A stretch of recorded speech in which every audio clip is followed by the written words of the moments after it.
O Sindicato de Comisións Obreiras foi o único que non asinou o preacordo polo convenio do sector da conserva.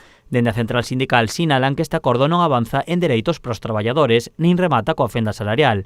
Advirten que se a patronal pon trabas á comisión técnica, as mulleres continuarán cun salario inferior ao dos homes. Sabemos que as comisións que se crean e que se firman nun convenio nunca se levan a cabo.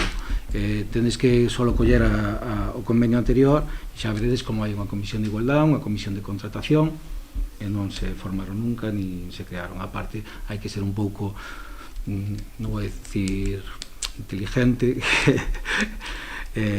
a patronal, unha vez que consiga a firma o convenio, vai agora a poñerse a facer unha comisión para aumentarlle o salario ainda máis aos oficios varios ou a fabricación, se xa o ten firmado.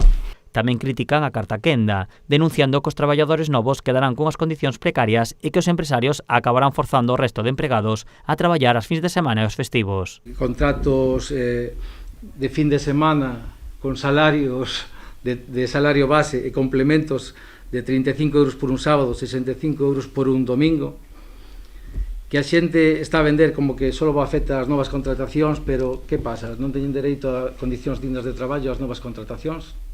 E o personal fijo e fijo discontinuo da empresa que traballa de lunes a viernes non se vai ver abocado ao final a ir ao fin de semana, porque sabemos como funcionan as empresas que meten presión aos traballadores.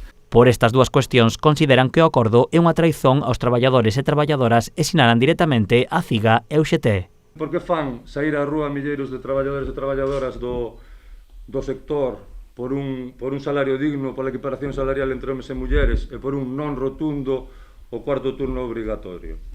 Os traballadores e traballadoras do sector da conserva deberían reclamarlle a CIGA e UGT a perda económica de tempo destas jornadas do día 3 e 4 de febreiro por sentirse engañadas e traicionadas por estas dúas centrais sindicais. Deberían sacarlle a representatividade nas súas empresas. No caso de Comisións Obreiras sí que continuarán coas movilizacións previstas. Mañá manifestaránse en Boiro e piden o apoio dos traballadores e traballadoras sindicados tanto en UGT como na CIGA para que non se acepte este preacordo e continúen as negociacións.